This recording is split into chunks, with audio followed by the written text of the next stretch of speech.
時間なんて気にしない気分は最高だけどびっくり世界がどう Welcome to the Super Sentai Brothers. This is episode 5 of The Spy Who Loved Megaranger, the internet's best and only podcast dedicated to Denji Sentai Megaranger.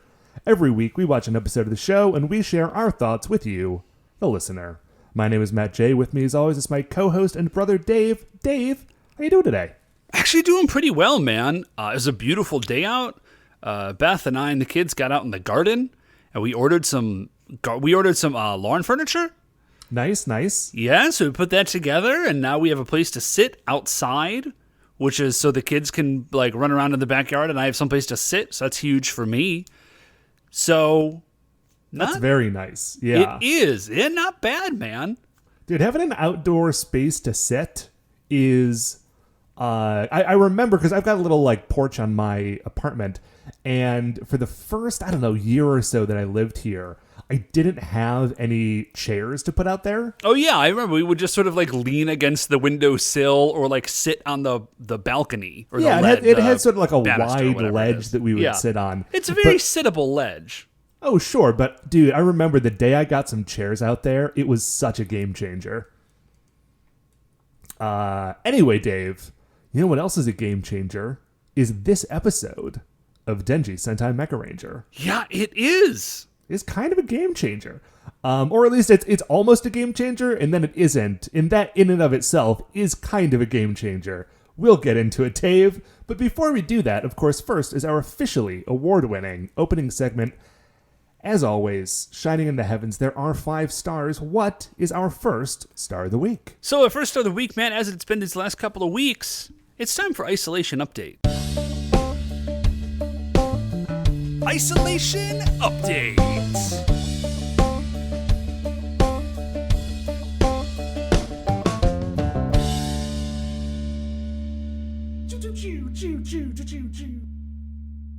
So, Matt, how's your shelter in place going, man? Dude, I am still in place. Yeah. Yes. Watching some more clawhammer banjo YouTube tutorials. So that's okay. Doing some of Dig that. It? Yeah, how's the banjo going? Yeah, I'm learning a couple of chords. I'm getting some calluses on my fingers. Nice. You know. That's the way to do it. Better than zero. I will say that. I am definitely better than I was when I picked it up. I still don't know how to like play a song, but I am getting a better feel for like Matt, the thing itself. You gotta walk before you can run, Matt. You gotta walk before you can run. I hate things that. are going. That's the thing about learning stuff is I want to learn everything, but I hate being bad at things. You know? Yes. Yeah. No. It's the worst. I think that's probably why a lot of people don't learn things. Is like you've got to suck at stuff first. Sure. Like before I ever picked it up, it was possible, although unlikely, I'll admit, it was possible that I was just going to be like, oh, it's just this? Oh, sure, I've got this. You were going to be like an anime genius, but for banjo, and then right. You know, I do love every time I try to learn a new thing, it's just crossing one more thing off the list of stuff that I'm not an anime genius about. And eventually I'm going to rough. get to the bottom of the list and it's all going to be crossed off. And you're just going to realize I'm just a regular genius. Yeah, it's such a shame. I think the problem is that as you get to be an adult, like when you're a teenager, right? I think teenagers have a slightly easier time with this. Listen, teenagers have a hard time with a lot of things, just like with this particular thing, they're all fine. Is that like teenagers are sort of expected to suck at things? Like that's part of the cultural idea, right? Like, oh, you're a teenager. I have problems with it at school because I teach like honors kids and they're like, I can't make a mistake ever. I'd be like, no, it's fine to make a mistake. That's where you learn. But like as an adult, the idea is like, oh, well, like as an adult, you figured things out. And so there's a lot less space to like suck at stuff, which is absurd, right? Like you've never played banjo. Why would you know how to do that? I do love the juxtaposition in anime because there is a really hard one between like the chosen one genius and like the dude who just like works super, super hard. And the thing that I dig about it is that anime cannot decide which one they like better. I know it's like an absurd to create like a zeitgeist or like a monolith out of this, but like anime, like as a genre, cannot decide which one it likes better, like the dude who works really hard or the natural genius. I think like ideally you're a genius that also works hard. Sure. Which is, to be fair, that is the ideal, right? Like the ideal is that you are a genius that also would work really hard. Like that is the best version in real life. Right, but instead what you get is a lot of like Naruto versus Rock Lee. Yeah. Right? Yeah. Well, is anybody not on Team Rock Lee? Don't answer that. I mean, you can answer it, Matt. But if anybody's not on Team Rock Lee, like, I don't even want to hear from you. I hope I haven't just alienated like a huge portion of our fan base. It doesn't seem likely. But Rock Lee is the best. Like, Rock Lee is amazing. Anyway, Dave, I honestly I don't have a lot more to say about Naruto because I have barely watched it. I'm just I'm making that reference based on cultural knowledge, not personal experience. I hear it's a great show. But Dave, how's your isolation going? It's going okay. A few days. This day was very good. This was a very good day. Like, it was very productive. The sun was shining. Like, we went and did things. The few days before this actually were like, boy, howdy. They were pretty rough because like it was cold and it was just like wet and rainy. And so we were like stuck and then like also stuck in the house. Like you couldn't do anything. And man, dude, I feel for people who are quarantining. I mean, like you in an apartment and now admittedly per person, there's probably a semi-equivalent amount of space, but I was gonna say, yeah, like I have less square footage, but it's not being divided by a number of people in my house. Like I have the whole area. Yeah, but like there is something to be said mentally, I think, for being able to just like move from like one space to another space. That's why it used to be when I would work at home, like when I had a day where I was working at home, I would sit at my desk sometimes, but I would also like go and sit on the couch and like put a movie on while I was watching stuff, while I was like answering emails. Yeah. Now I do not do that anymore because I need to have the mental break of like, I am done working at my desk in my room and now I'm getting up and moving to the other room and sitting down on the couch. No, that makes a ton of sense. That's totally legit. But anyways, today was great. It is starting to get it is starting to get surreal, man. I was sort of like mentally, I don't want to overplay this, that like I'm not keeping it together. Like I'm fine.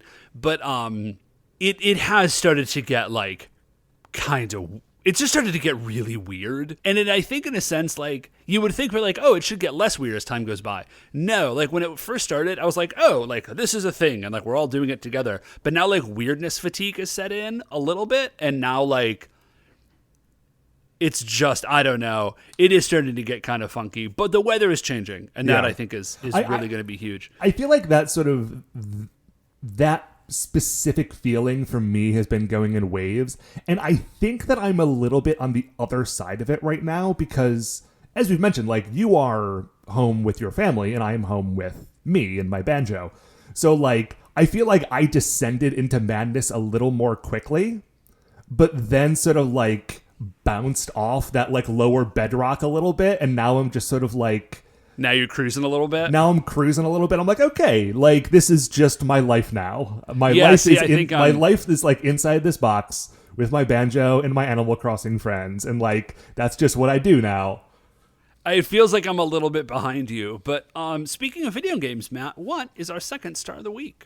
Dave, our second star of the week is a video game that I got right when it came out, and I played it for a little bit, and then I kind of stopped playing it for a long time. It is Super Mario Maker 2. I played Super Mario Maker 1 a little bit, and I kind of bounced off of it. Because what I wanted was like a functionally infinite supply of Mario levels. And what I got was like puzzle traps. And that was not as fun. Like I just wanted to play Mario. Yeah, I think maybe we talked about this on the show back a couple of years ago, back when that game was out.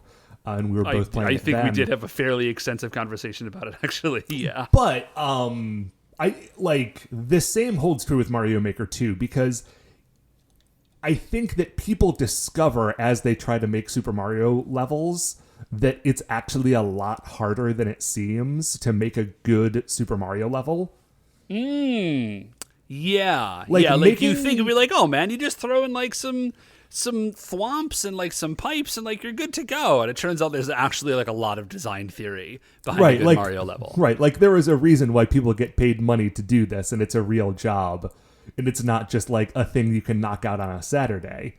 So like because making a like reliably fun open level is difficult, I think it is, although very labor intensive, easier in some ways to create something that's like one very controlled experiment. Like you could only, like, it's very hard to get from point A to point B, and you could only do it in one way, but like the level is designed in such a way that like you have to learn that one path and do it, as opposed to a real Mario level, which is just like a platformer level with like a bunch of different things that you can do. Precisely.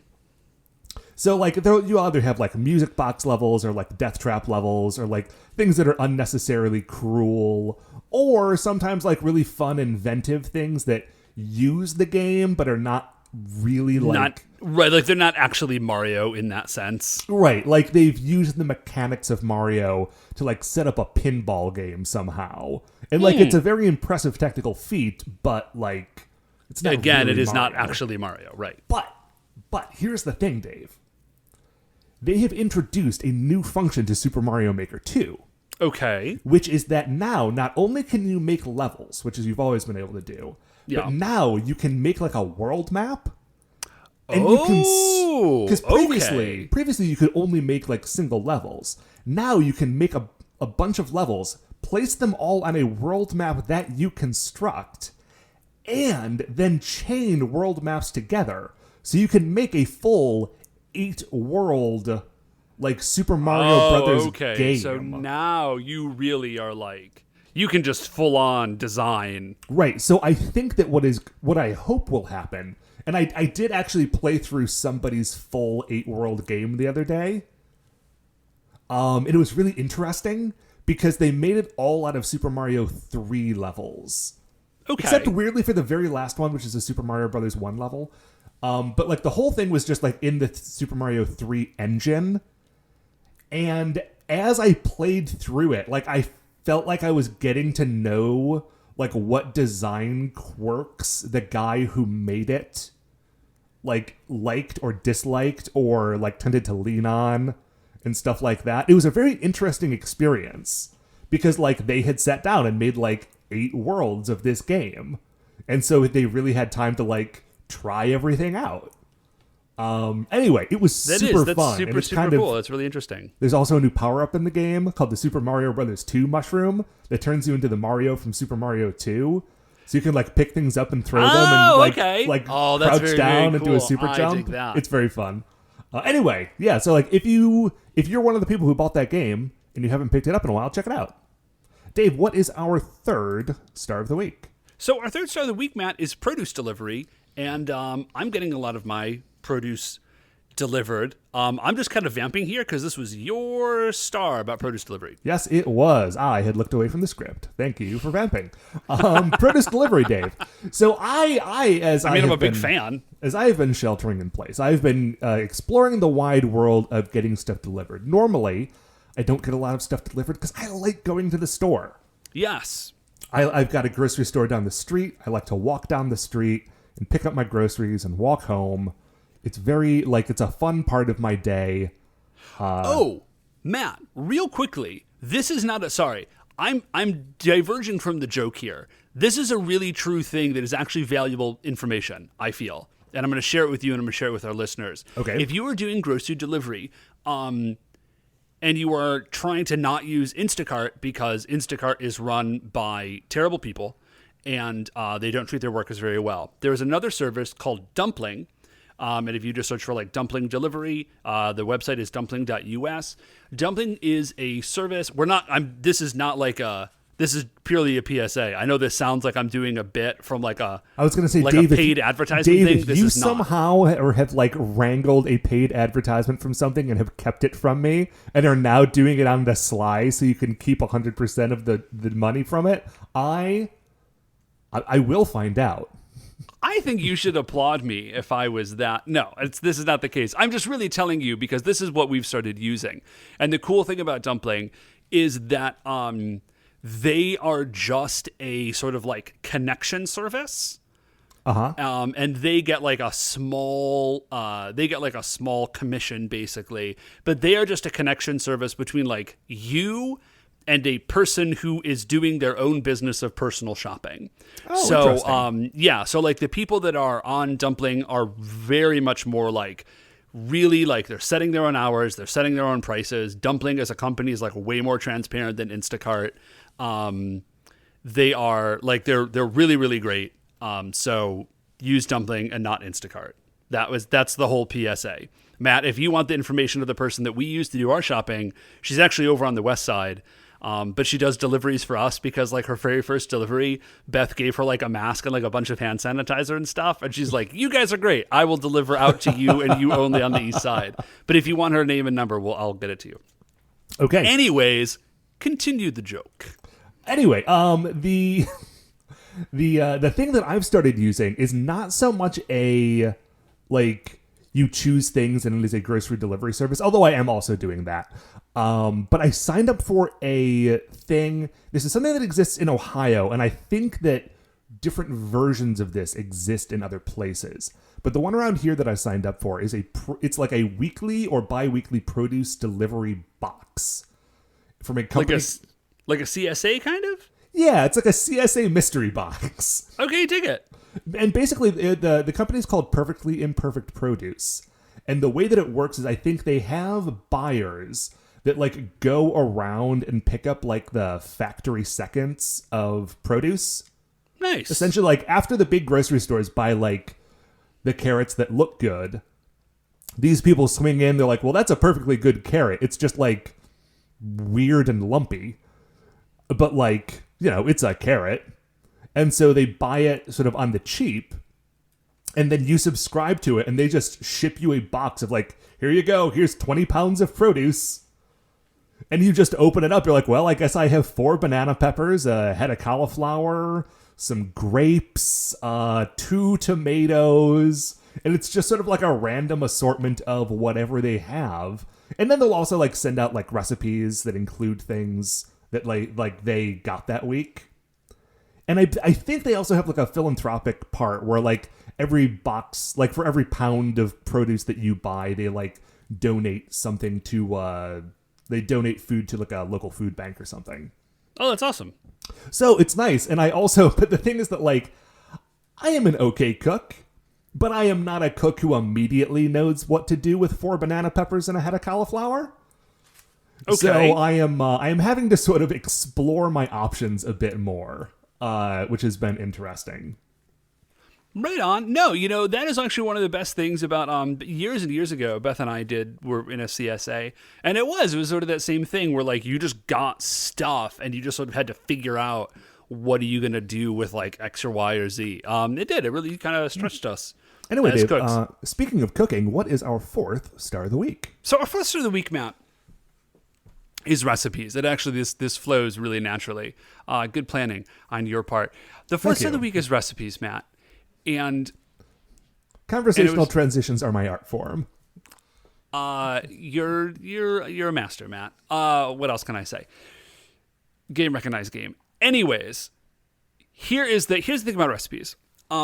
There are a million internet jokes about how recipes on the internet are terrible now, right? Because it's like a Victor Hugo novel, and then you get through that, and then at the end of it, it's like, here is Mama's recipe for like potato croquettes or something. Right. So, and even if the recipe is good, just like finding it on the page is a pain. That's the source of just a lot of internet jokes, which we will not reiterate here, I guess. Yeah, we it is.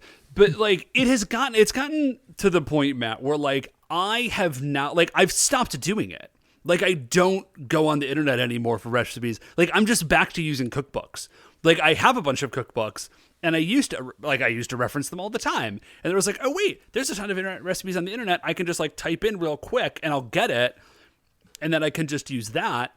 And now, like, it's such a monstrous pain to get recipes off of the internet. Like, it is easier to open up the Joy of Cooking, flip to the Yeah. index, find the thing you're looking for, and open it up than it is to search through a page and, like, close all the pop-up ads and, you know, get through the stories about people's grandparents. Dude, like, this is Dad, when Mom and Dad were visiting, like 8 weeks ago or whenever it was, when Mom and Dad were visiting, Dad was like trying to find some recipe, and he was like, you know, he's like on his phone, and he's getting like increasingly frustrated. Like, he's getting angry in my kitchen about like exactly the thing we're talking about. That like he can't find this recipe. It's a story about like, you know, like Mama and the war or whatever.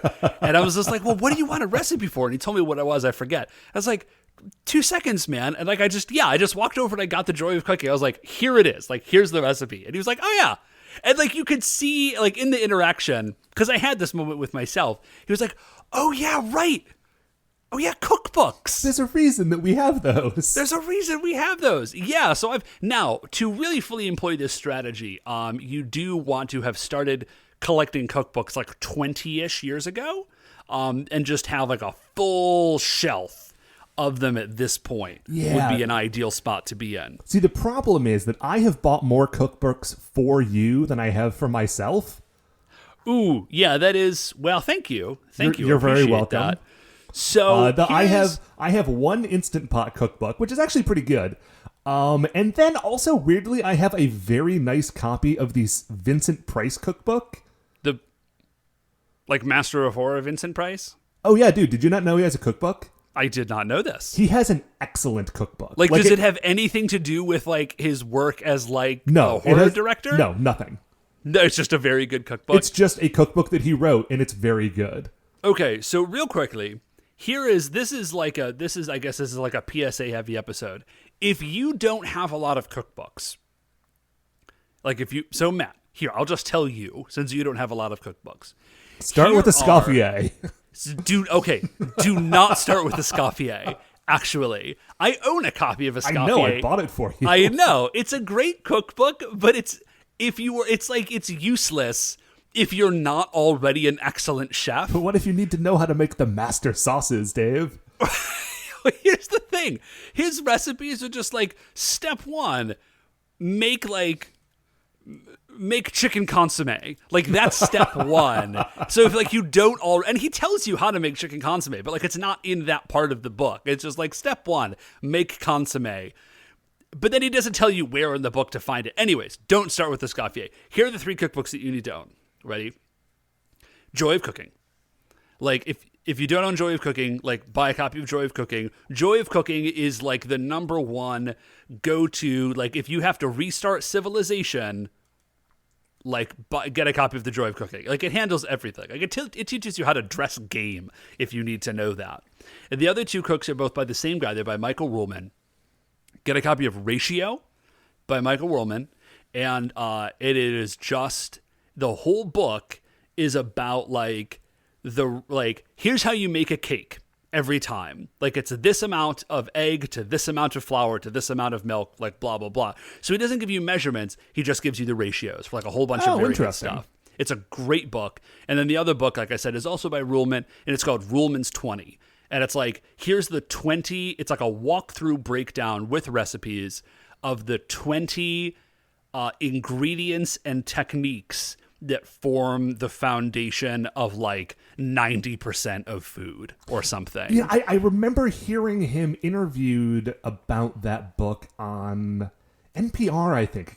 This was years ago, right when it was coming out. Yeah. Because Ruhlman is from the Cleveland area, so I think it was like on our local NPR affiliate who's being interviewed. I've mentioned that like every once in a while, like I see him, but I don't want to like Michael Ruhlman about it. But yeah, he lives right around me. Yeah, and it's not 20 ingredients so much as it is like, and some of them are ingredients, but it's like 20 concepts, like 20 ideas that you need to like fully grok. Like one of them is like salt, Right, and one of them is time. Like, not the ingredient, Yeah. just like the idea of how to manage your time while cooking. Yeah, so like it's kind of conceptual, but like if you can get your hands on those 3 books, you'll be pretty sorted.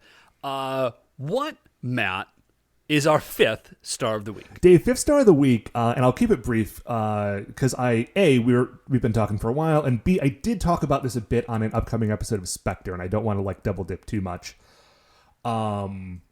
There was recently, because, a lot of like celebrities have recently been doing like, a bunch of famous people get on a Zoom call and record it and you can watch it as they all like sing together or whatever. Right? Yeah. Well, there was something like that. It was just one person though.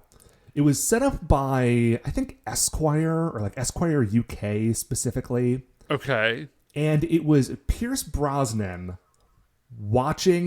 being live streamed watching GoldenEye. Okay, So but with no, I'm sorry. That part, that's fine, and that makes sense to me. The part that is blowing my mind is when you said that it's just one dude. Like, it is just Brosnan. Like, he does not have a co-host to talk to. Correct. He is sitting at his computer at, like, he's in Hawaii. I don't know if he has a home in Hawaii or if he's just, like, there. But he's just sitting at a computer in a hot, like, 3 Seasons room in Hawaii where he can't open the doors or else you will hear all the chickens clucking around outside. Wow. Watching GoldenEye, apparently for the first time in 25 years, by himself. His children have set up the computer for him. He's not entirely convinced that, like, the recording is still working. He keeps, like, Oh, no. Like, moving his face close to the computer and, like, oh, I hope this is still working, Esquire. I really don't want to have to do this again. Oh, wow. And, this sounds like a disaster. Like, I only ended up watching about half of it. I kind of want to watch the other half at some point, but you can tell in the beginning he's like pretty energetic about it. He's like, yeah, this movie was very important to my career. I haven't seen it in a long time. There's Sean Bean. He and I are still good friends. Blah, blah, By blah. important to my career, I think he means, does anybody else know that I made other movies? I mean, hey, he had been in a multi-season TV show right before that. That's true. Thomas Crown Affair is good. Oh, wait, what was the name of that show? Remington Steele. Oh, that was it. Yeah, that was the thing that he couldn't get out of the contract for, which is why Timothy Dalton was James Bond twice. That's right. Yeah. Anyway, so like, but you can tell like 10 minutes in, he's like, this was a mistake. I am bored. And like you would get questions coming in, and sometimes he will just straight up say like, thank God for these questions. There's like something to talk about. Oh man, Pierce Brosnan. Does he still have that excellent facial hair? No, he was hot in Hawaii. I think he shaved maybe for that, maybe before. He did have this great like swoopy Van Dyke a little bit ago, though. Yeah, no, it was very, very good. Anyway, I mean, if you've never heard him interviewed and like don't know his sort of like standard anecdotes, it's fun because he recounts a bunch of those. But generally, it was just watching a man like. Just for an hour, watching a man like grow to increasingly regret his decision. But GoldenEye is still great. It was really funny watching the scene where, there's the scene where James Bond and Xenia Onatopp have like a makeout wrestling match in the sauna. Oh, yeah. Now that you say it. I wonder if he had forgotten about that scene, because once it hit that scene, he just started talking about a bunch of other stuff. He was like, he did not say, I am not going to offer commentary on this scene, but he very clearly like started talking about other topics when that scene started, and as soon as it was over, he's like, okay, Robbie Coltrane, he's great in this movie. No. Anyway, Dave, that is our 5 stars. We are going to take a break. We are going to watch episode 5 of Denji Sentai Megaranger. It is called Finish It This is an Underhanded battle. Written by Junki Takagami. He's back. Original air date March 14th, 1997. You can watch along on the DVDs or at shoutfactory.tv. And I recommend you do, because as always, Megaranger, still good. Anyway, we're going to take a break and we'll be right back.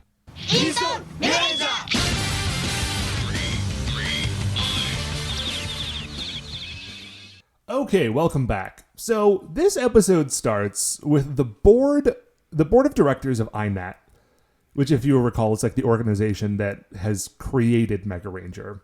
Yeah. Being justifiably concerned that they have made a killer robot the size of a building, and it is being piloted by 5 high schoolers. Yeah. Like, Dr. Kubota, you've made a very bad decision. And he's like, no, like, they have potential. And they're like, that does not matter. They are children. Like, you cannot give children a laser sword the size of a commuter train. It's just, there's laws. We have to have laws. There's got to be regulations about this. And so they're like, listen, here's the deal. We are going to turn Galaxy Mega over to this other dude, to this Dr. Toyokawa, and who arrives immediately. He's like he must have been like already there as this call is happening. And so here's the deal. Dr. Toyokawa is a programmer. Like, that's his thing. We are going to find out later that he is the father of, what is it, combat programming or something? The father of, like, strategic programming or something. Yeah. It's something Tactical like that. programming. Tactical programming. That was it. So basically, the INET director said, like, listen, Dr. Kubota, you're clearly a madman because you've given our murder bot to teenagers. And so we're turning it over to Dr. Torikawa, and he has written a program. So we're not going to have a live pilots for Galaxy Mega anymore. It's going to be a computer program that will handle it. And then you guys are just going to be... What's not clear to me is if they're sidelining the Mega Rangers entirely. I don't think they are. No, I don't believe that they are. Because, again, they'd have neither the time nor the resources to create new... Mega suits. Mega suits. Digitizers. That's what it was. They don't have the time or resources to create new digitizers, and those have already like been DNA mapped to our heroes. So they're like, okay, those 5 will continue to be like our child soldiers, but like they'll be our shock troops, and then when things get serious, then the computer brain takes over. Yeah. So he's like, Dr. Kubota says, and this is a key element. He says, no. This is a very bad plan. He's like, I recognize, like, they're teenagers, whatever. He says, but Galaxy Mega was designed to, like, evolve along with its pilots. Like, I have no idea what that means. Like, it's a robot. Yeah, it's one of those things that, like, I feel like I've heard this kind of thing in, like, mecha anime before. Oh, yeah. This is definitely something that, like, would feel very at home in Gundam Wing, right? Yeah, I wonder if there is sort of like a cultural vibe if you are like a historically Shinto nation where like that kind of makes a little bit more sense to you, right? That like, yeah, it's a robot, but like there's a spirit, like, like it has an essence to it that can grow and change. That may be it. I mean, honestly, they were not thinking this way in 97. But, like, in 2020, that... Oh, yeah, it would just be, like, nanobots or something. Well, like, the thing is, like, that's, like, machine learning, right? Yeah. Like the reason that all CAPTCHA is asking you to, like, locate the cars and the traffic lights is because, like, self-driving cars will need to know where the cars and the traffic lights are, but, like, their computer brain hasn't looked at enough of them yet to just recognize them on sight. So they get you, a human, to click on the thing with the car or the traffic light and tell the computer, like, that one's a car, so that eventually it can put together a large enough database of, like, car knowledge that it can recognize. I remember being just, like, totally gobsmacked when I realized that, like, that's what it was doing. And, like, honestly, like, Galaxy Mega could work like that, right? Like, Oh, yeah, maybe so. Like, the way that there are humans operating it, and it sort of, like, has enough sort of, like, programming flexibility or whatever to like machine that it's learn. like absorbing and oh, okay, yes, no, I dig that a lot, Matt. Headcanon established, man. That's very, very good. So Dr. Koboda's like, listen, here's the deal. Like, you can't do this. Like, I see what you're trying to do, but it's going to be a disaster. And they're like, well, actually, we can do that. And then Dr. Toyokawa comes in, and he's like, instead of imperfect humans, Galaxy Mega will be piloted by a perfect robot or a perfect program. And then one of Dr. Kubota's subordinates just gets like immediately and extremely violent. It's Mr. Tachibana. Thank you. This is his like second in command. We met him in the first episode or two, and he just like grabs Dr. Toyokawa like by his lapels and starts shaking him. And then we have, dude, this is a super, super rad shot. Basically what they do, you know that anime shot where... this is in my notes too. I know, where you can, someone's wearing glasses and you can see them and then they shift their head a little bit and their glasses go completely like mirrored out because of like the angle of the light. And it looks like real cool and like ominous and mysterious. They managed to set that shot up in the live show. It looks boss. It's very good.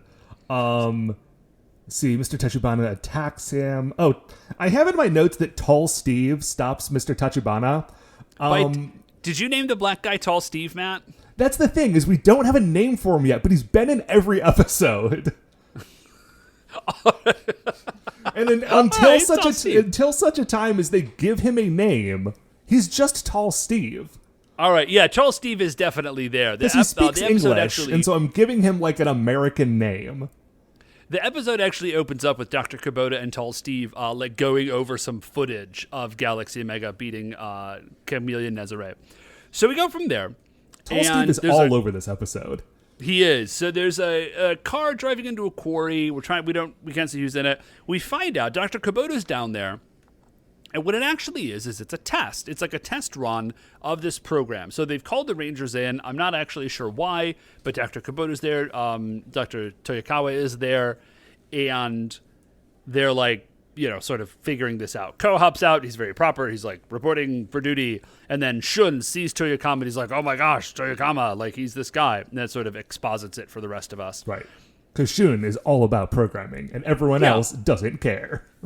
And then, so they do the test. And what it is the Galaxy Mega is there, and they shoot, like, simulation beams, which I guess are just, like, fake-out lasers. And they have the program running, and he straight up, like, uses Galaxy or Mega Saber to, like, Jedi those laser blasts. He's fine. It's very cool. Yeah, it's a great thing. So the Rangers, of course, are confused. They're like, wait a minute, who's piloting, like, our big robot boy, who's our favorite guy? They're like, there isn't anybody, it's the program.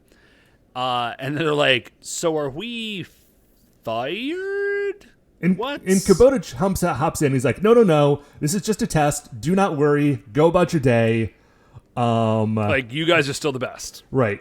Dr. Toyokawa kind of is like, sure, man. Fine.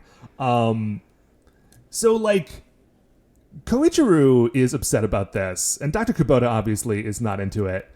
Kenta and Miku are fine. They're like, dudes, honestly, we're not great with machines. And Miku is like, yeah, if someone else is handling the Galaxy Mega stuff, I can like go catch a concert. It's nice. Like, this is good. It would be kind of nice to have my afternoons back. And and Dr. Kubota, because he's been standing up for these teenagers and saying that they should really be doing it. He feels really bad. And then not Miku, but Chisato. Chisato, thank you. So Chisato turns to Miku and Kenta's like, guys, it's like, dude, could you not be awful teenagers? Like, come on. So, like, Dr. Tokiyama looks at them and is like, honestly, like, these kids understand this situation better than you do, Dr. Kubota. Like, they're right. They're not prepared for this. I am. Like, send them back to school. We're moving forward with this plan. We're going to do it. We jump from there to the Nezare dimension, and we've got Nezare Chameleon's arm, and Dr. Hinalar and Ugande and Shibbolena are like, it's terrible, it's pathetic that Chameleon lost. And they're like, well, it's the Mega Saber. Like, they basically they've got this, like, incredibly powerful sword.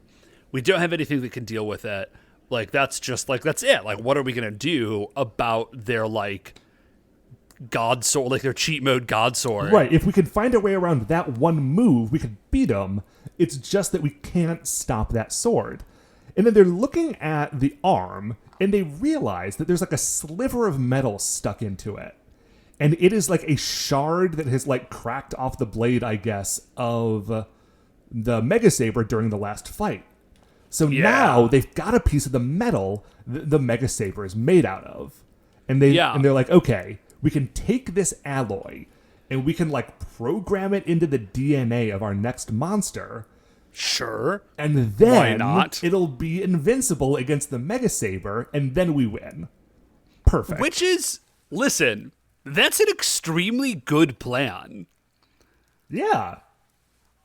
So we go from there. So they do it. We don't know what the monster is, but they're about to do it. We go from there to the high school. And Koichiro and Shun and Kenta are there. And Koichiru's like, listen, I don't care what you guys say. We're doing this. Right. And he gives them both practice bamboo kendo swords. And he's like, if we're going to get Galaxy Mega back, we need to like train. Yeah, like, we need to learn kendo. Like, we're going to learn swordplay. Go to the kendo club. And Kenta is like, first of all, no, that's dumb. Second of all, even if I was going to, our kendo club sucks. Right, like, and this school, we come in last place every single time. Why would we train with those idiots? Right, so that there's another great anime, like, camera angle right here, because like obviously the kendo club is standing right behind him as he's saying this. He turns around and like, of course the kendo club is all wearing all of their like kendo armor and holding their kendo swords, and like the camera is Kenta's point of view, and the lead kendo club guy has like the kendo bamboo sword like facing like directly into the camera. It's like this like forced perspective shot. Not forced perspective, but you know what I mean. Like, yeah, foreshortening. I guess it's the sort of shot that you can actually is the term that you want. Very easily imagine in an anime. So he's like, "Hey, you can't say that about us," and then just attacks Kenta with his sword, which is definitely not okay. Because, okay, guys, confession time. Matt and I did have these. We were not in a kendo club. No, we were just at a martial arts store, and we're like, these look rad and cool, and so we got them. I still have mine. I probably have mine around. I don't know. I feel like if I had it, it would be in the house. It's probably at mom and dad's place. Anyways, and those things hurt, dude. Like, there's a reason those dudes wear armor. It is very easy to like break someone's knuckles. Yeah, like no question. So they just attack Kenta, and it like they get in a few licks, and then Kenta just sort of like turns around, grabs the sword, pulls it away, and then just starts like punching and kicking. Like, Kenta's whole fighting style is sneak attacks and nut shots. Right, but it is shockingly effective. Yeah. And he just like beats up these four dudes, and they're all lying on the ground. He's like, "See," I don't think he says, "See, I'm right, you're an idiot." But in my head, that's what he's saying. He does give a look to Shun. Like, these guys had swords, and I still beat all four of them up. These are not the guys to train with. But they get an emergency call from Kubota. So they're all, the girls run in. They're like, "Hey, emergency call." And then they all run around the corner, and they henshin, and they go up into space. So, I'm sorry, they don't go up into space. No, they go to a volcano. I thought they were going to go to space. I was trying to be a little predictive with my notes. They go to a volcano where there is a worker who is injured. The injured worker says that this is, hold on to your hats, guys. You're about to find out some stuff about volcanoes that I bet you didn't know. He says the control system has been destroyed. So now the volcano is in danger of erupting. Yeah. Uh-huh. They got a control system for the volcano. They got a control system on that volcano? Yep. Yes, it's yes. And they're like, no, I'm not a volcanologist, Dave. Is that a thing? It doesn't feel like a thing, but they say it so confidently in this episode that I came away like, I don't know, maybe there's a control system. I am fairly certain that there is not in fact. I think volcanoes remain one of those parts of nature that just like mankind does not have any way to deal with except like run away from it. It's like 1 million tons of like liquid hot stone. Like, what are you gonna do? Well, you install a control system. I guess, yeah, you should. Matt, I only have one fun fact about volcanoes. I'm sure I've told it to you. Okay. Have I mentioned it on the show? I can't immediately recall it. Okay, here's my one fun fact about volcanoes. They're called volcanoes after the Roman god Vulcan. Sure, god of the forge. Right, god of the forge. Except in Greek, they are not called volcanoes. Are they called? They are called Hephaestoi. Of course they are. I know. Isn't that a great? That's my one fun That fact is about great. volcanoes. So, anyways, they're like, listen, we're trying to repair the control system, and then you see their repair team is like 3 dudes, and like one of them has a toolbox. And they're like, we're trying to get guys up there to repair the control system, but we can't because there's a terrifying shrimp monster. So there's a terrifying shrimp monster up there. He's got some henchmen. Would to be fair, and then he is so it's Shrimp Nezare, and he's a shrimp man, and there's some what would I call it? Dora, something like that. Anyways, so they're up there. I don't know. It always takes me like 5 or 6 to between 5 and 10 episodes to learn the new putties' names. Yeah, so especially in this show because I feel like they haven't been around that much. Weirdly, no. Like Ranger, the first like 5-6 episodes, the Kotopotaros are all over that. Yeah, and then the Wumpers also make a lot of appearances. Yeah. Whatever these guys are called, they're not around a lot, but they are here, and they're beating up these scientists, volcanologists, I guess. I don't know, technicians. So the Rangers show up. These are just the control guys. So the Rangers show up, and they're trying to fight. Shrimp Desiree does have, you can see, like, they sort of focus on it, and they did a little bit with the paint job. He's got one, like, very strong claw. He has one, like, super claw, kind of. And I get the vibe that, like, that is, like, his, like, mega saber claw, kind of. So... Yeah, so they get up, and they're fighting. Kenta does this bit where he's like fighting with one of the like the mooks, and he does like this little like elbow drop move that's fun. But it's a pretty quick fight because Shibolena shows up and immediately is like, "Hey, Shrimp Nezare, I need you to retreat up to the crater, and BBDB is going to make you huge. We're not dealing with this fight. We're going straight to the big time." Right, because like this is the plan, right? Like what we want actually is to fight Galaxy Mega.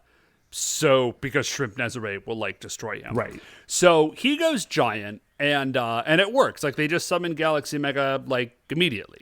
And Galaxy Mega flies down. They radio down to Megaranger, and they're like, good job, guys. We'll take it from here. Like, install the autopilot program, and let's just destroy this thing. Yeah. So they do. They, like, go into the cockpit, and they plug a 3x5-inch floppy into its brain.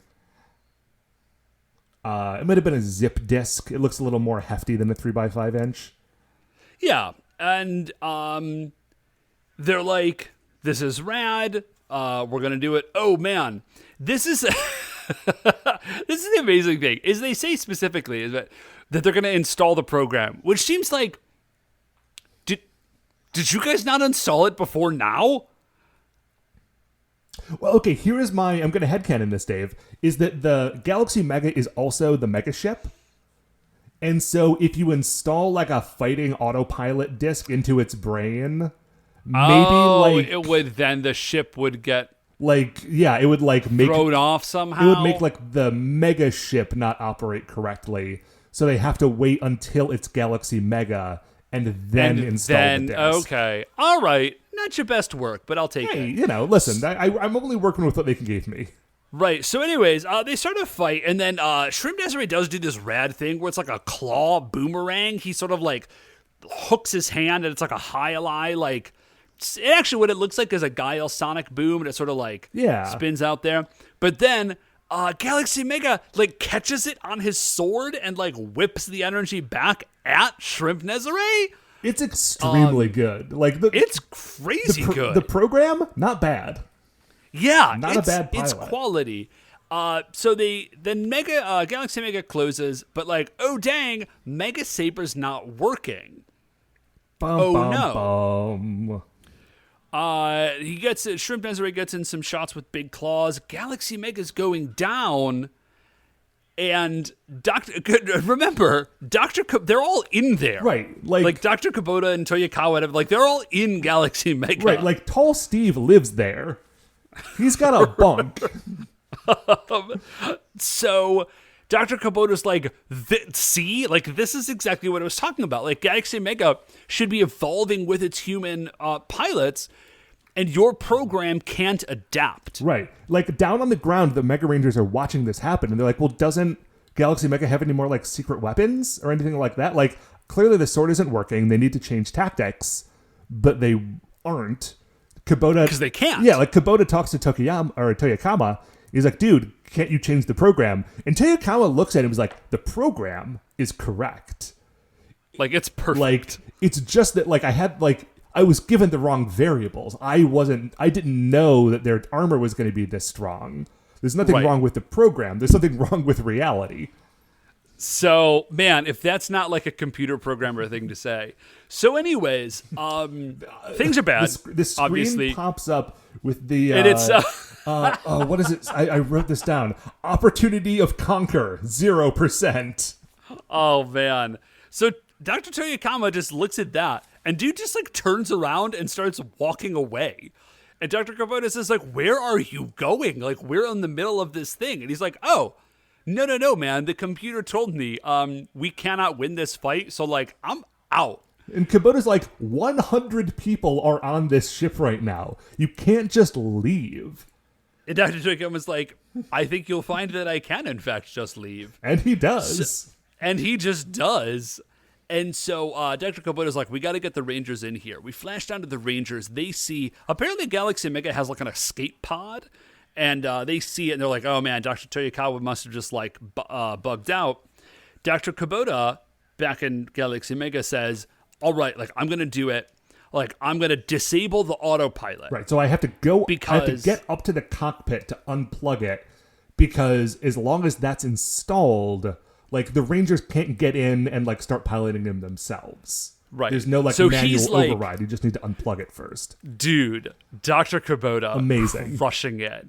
He's, like, running up. His, like, subordinates are, like, trying to hold him back. They're like, no, you can't. He's like, no, I believe in them. And he, like, throws them all out of his way and, like, rushes up.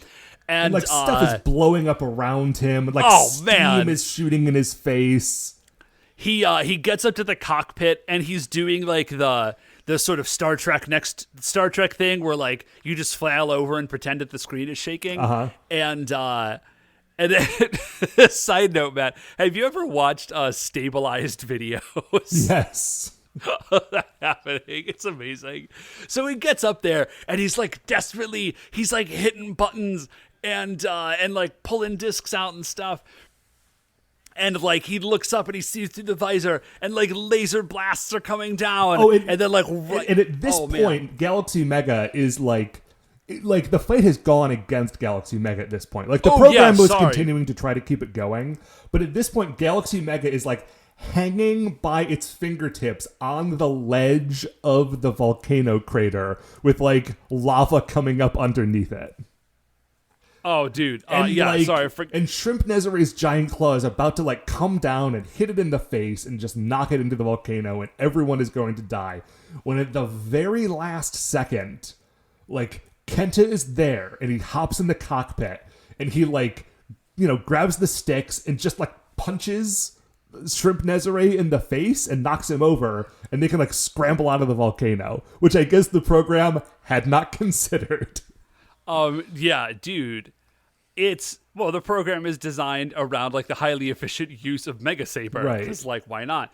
And then there's a rad fight, and the fight is basically just a repeat of fight Kenta had with the Gendo guys before. Yeah, Kenta like, gets in the time cockpit. to unleash. Yeah. He says, time to unleash Galaxy Mega's secret weapon. And then even Dr. Kubota gives him a look like, do do we have a secret weapon? Well, apparently, Dave, Galaxy Mega's secret weapon is kicking a shrimp man in the dick 5 times, headbutting him, tearing off his, like, antenna things, stabbing him with a laser, and then throwing him into a volcano. That is his secret weapon.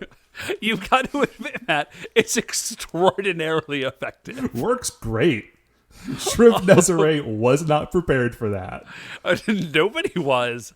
And, like, yeah, of course, like, the program did not account for dick kicks. Yeah. So, like, that's it. They win. Everyone cheers. Shibalena is super mad. She teleports back onto the Nezare dimension. Everyone gets out of Galaxy Mega and goes over to meet with Dr. Toyakama, rather. And, no, not even that. Toyokawa. Yeah. Someday I will get these names right. Not this guy, because he's never going to show up again, hopefully. And to their credit, they do not say, like, hey, man, thanks for almost getting 100 people killed. 100 people / all of Earth. Right. They just say, like, listen, can you now see, like, did you see that fight? And he says, listen, I did see that fight. It looked like a bunch of thugs brawling, which upsets the Megarangers. He's like, but clearly it was effective. I can see now what you mean by their potential. Like, this is now back in your hands. I'm going to go back to the board of directors and report back and let them know that, like, I guess your stupid idea really is the good one. Or it's the best one, at least. Right. But, like, we will reinstate the Rangers. Turns out these high schoolers are our best chance. Yeah. And then they're all like, hey, Dr. Kubota. Dr. Kubota's, like, overcome. He's, like, he's verklempt. And he does, even in that moment, Kenta goes to, like, pat him on the shoulder, and Dr. Kubota's like, don't touch me. And then Kenta's like, let's go eat. And then Dr. Kubota's like, no, we are all going to go eat, not you. You eat too much, I guess. I don't know. And that is the end of the episode. And it's a very good one. And Dave, okay, before we get into the Creature Royale, which is the last official segment, we used to do a bit called, like, High Point, Low Point, I think. Oh, yeah, we did. I don't have a low point, but there is a, like, episode-wide high point thing that I want to talk about before we finish up, which is this. I think that this episode does 2 very smart things, especially because it's early in the season. And they are this. Every season, there are sort of standard questions that you find yourself asking. And the questions are stuff like, why do they let these high schoolers do this? This is clearly a bad idea. Yeah. And also, like, why don't they just use the sword every time?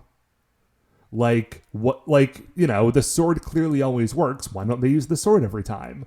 And this episode sort of, like, anticipates those questions and answers them very quickly. They're like, well, A, you have to use these guys, and B, it's actually the best choice. And then also, not only do you not always have to use the sword, sometimes you can't use the sword. So it, like, in later episodes, when they don't default to just hitting them with the sword every time, you can, like, mentally refer back to this and be like, oh yeah, because sometimes you need to throw them in a volcano. Yeah. Yeah. No, it is. It's an excellent, excellent episode. Anyway, now, speaking of episodes, we are nearing the end of ours, but first we need to determine where Shrimp Nezare lands on the Creature Royale. Well, Matt, so I've been looking around, and I was trying to figure out if there was any other shrimp or even crustacean-themed monsters. And astonishingly, there haven't been that I can find or remember. I think that Thunder was vaguely crab-themed, wasn't he? Yeah, kind of. I think he had pincers, at least. So we've got a tarantula. Anyways, I don't know. Okay, so here's the deal. I like Shrimp Nezare. Yeah.